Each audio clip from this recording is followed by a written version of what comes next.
61. Kambag'allar bilan munosabat qilish haqida. Bulardan keyingisi kambag'allardir.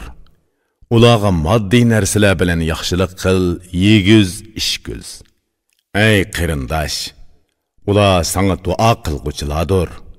Duo bek yaxshi narsadir, ey do'st.